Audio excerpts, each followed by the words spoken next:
WhatsApp everyone, welcome to greedy and distracted. So ये video एक unique topic पे करने जा रहा हूँ जिसके बारे में कई लोगों को आइडिया है एंड कई लोग क्लूलेस है। So before I start, if you new to the channel, make sure you subscribe and hit the bell icon to get notified whenever I post some annoying stuff. So with that let's jump into the video. So इससे पहले कि मैं कुछ बोलूँ, एक बार पहले gyroscope के definition पे नजर डालते हैं। सो a gyroscope is a device that uses Earth's gravity to help determine orientation. Its design consists of a freely rotating disc called a rotor mounted onto a spinning axis in the center of a larger and more stable wheel. अरे कहना क्या चाहते हो? चलो आसान भाषा में समझाता हूँ। इन गेम हम अपने प्लेयर को मूव करने के लिए लेफ्ट साइड के कंट्रोल स्टिक को यूज करते हैं एंड क्रॉसहेयर या एडीएस को मूव करने के लिए हम अपने स्क्रीन के राइट साइड को यूज करते हैं। हमारा कंट्रोल स्टिक का कोई सब्स्टिट्यूट नहीं है, विच मीन्स हमें कैरेक्टर मूवमेंट के लिए हमेशा कंट्रोल स्टिक ही यूज़ करना पड़ेगा। बट एडीएस और क्रॉसहेयर मूवमेंट का सब्स्टिट्यूट है नोन एज जायरोस्कोप। तो जायरोस्कोप आजकल हर डिवाइस में रहता है, जिसके हेल्प से अगर हम अपने फ़ोन को टिल्ट करते हैं यानी कि झुकाते हैं तो हमारा क्रॉसहेयर मूव करता है, जैसे कि तुम देख सकते हो इस क्लिप में। मैं कंट्रोल स्टिक को फिंगर से मूव कर रहा हूँ, as you can see the touch gesture, but right में ऐसा कुछ नहीं दिख रहा, which means I am controlling the crosshair movement using my gyroscope. People use it for recoil control, crosshair placement and even for minor adjustment while aiming. So now that we know what's gyroscope, let's see how is it helpful, what are the pros and cons and why you should use it, and in general whether you should use it or not. So तुमने कई pro players को देखा होगा जैसे कि scout, Mavi, Jonathan etcetera, and सोचते होंगे कि इनका इतना अच्छा स्प्रे कैसे होता है या एकदम जीरो रिकॉइल स्प्रे कैसे करें। सो इसका मेन रीज़न है जायरोस्कोप। सो जायरोस्कोप यूज़ करके हम अपना हॉरिजॉन्टल रिकॉइल बहुत हद तक कम कर सकते हैं एंड वर्टिकल रिकॉइल तो बिल्कुल ना बराबर कर सकते हैं, यानी कि एकदम जीरो कर सकते हैं। एंड हम जब हिप फायर यूज़ करते हैं तब हम अपना पूरा क्रॉसहेयर मूवमेंट को अपने जायरोस्कोप से कंट्रोल कर सकते हैं, जो हमारा राइट थंब को फ्री कर देता है, जिसको हम क्राउच या जंप शॉट के लिए यूज़ कर सकते हैं। जब पबजी मोबाइल का क्रेज स्टार्ट हुआ था इंडिया में, तब सारे प्लेयर्स 3 या 4 फिंगर पे शिफ्ट करना चाहते थे and even I followed the trend, because 3 finger and 4 finger players को कंपेरेटिवली ज़्यादा एडवांटेज मिलता है देन थंब प्लेयर्स। बट अब जब से धीरे धीरे जायरोस्कोप यूज़ करना शुरू हुआ है, तब से ये मेटा चेंज हो गया है and some people are even shifting back to thumb, because you don't need to play 3 finger in order to move and shoot at the same time now. अब तुम जायरोस्कोप को यूज़ करके same चीज़ कर सकते हो। So it has change the game in many ways. तो let's discuss some pros and cons, यानी कि advantages and disadvantages of using gyroscope. Starting with pros, number 1, gyroscope helps in recoil control. So मैं तब से यही बताते आ रहा हूँ, अब भी यही बोलूँगा कि जायरोस्कोप यूज़ करके एक बार अगर रिकॉइल कंट्रोल सीख लिया तुमने तो भाई एकदम लेजर्स पे जाता है, तुम्हारे सामने कोई नहीं टिकने वाला लॉन्ग रेंज या मिड रेंज फाइट्स में। मतलब बंदे झुकाना तुम्हारे लिए जायरोस्कोप का खेल बन जाएगा।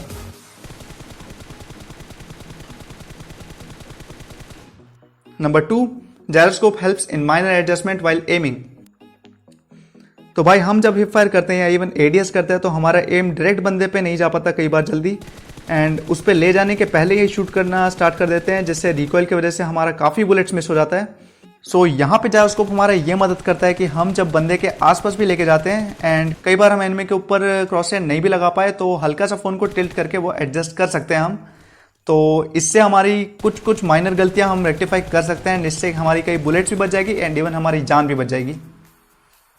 सो move on to number 3, you can move and shoot at the same time. So gyro use करके तुम लोग सेम टाइम पे शूट एंड मूव कर पाओगे।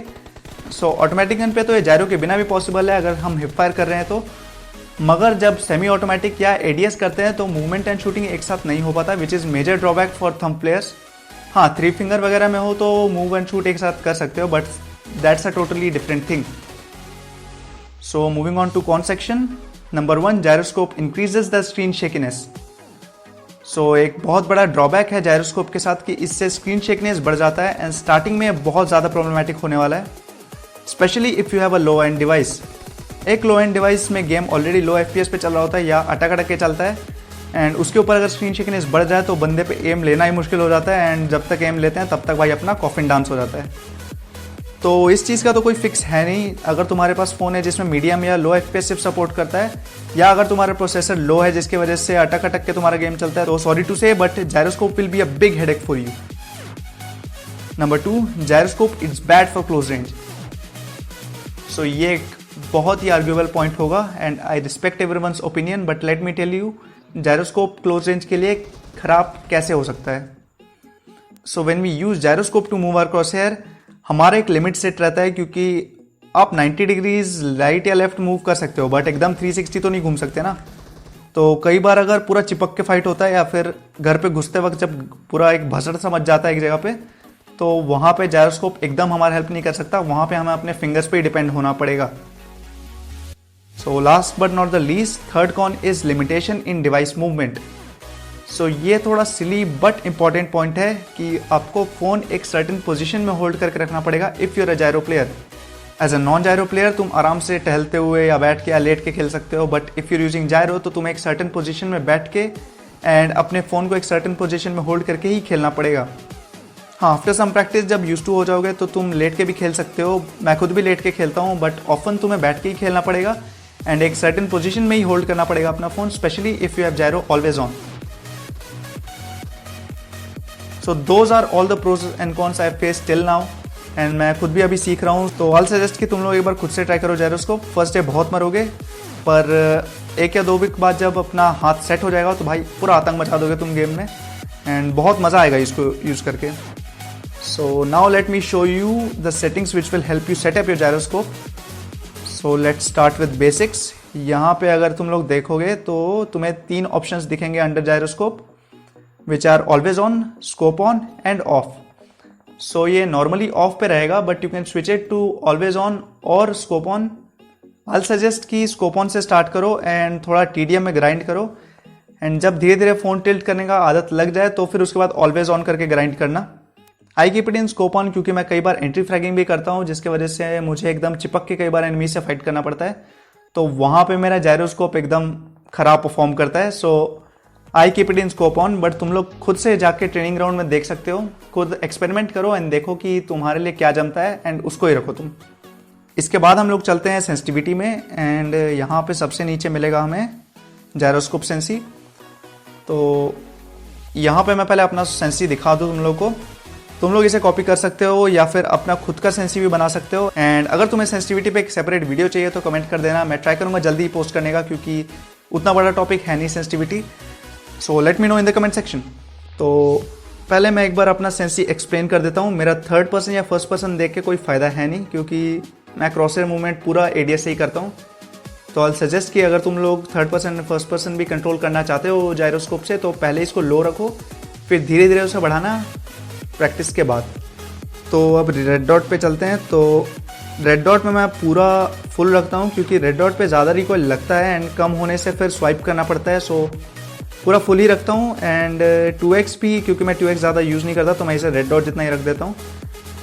तो अब आते हैं 3x पे। तो 3x मैं सबसे ज़्यादा यूज़ करता हूँ एंड मेरे लिए फुल सेंसी बेस्ट है। तो तुम खुद से इसमें देख सकते हो, खुद से अपना एक्सपेरिमेंट कर सकते हो, थोड़ा लो रख सकते हो, बट आई सजेस्ट कि फुल रखो, फुल में ज़्यादा अच्छे से कंट्रोल हो पाता है। एंड 4x का भी ऑलमोस्ट सेम ही फंडा है।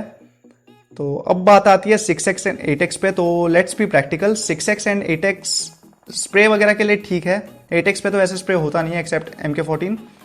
सो 6x स्प्रे दिखने के लिए सही है, लेकिन ज़्यादातर कोई गेम में यूज़ करता है नहीं।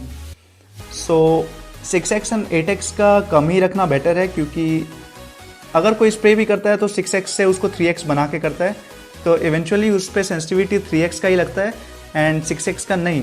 तो 6x एंड 8x का सेंसिटिविटी अगर कम रखोगे तो बेटर रहेगा स्टार्टिंग में।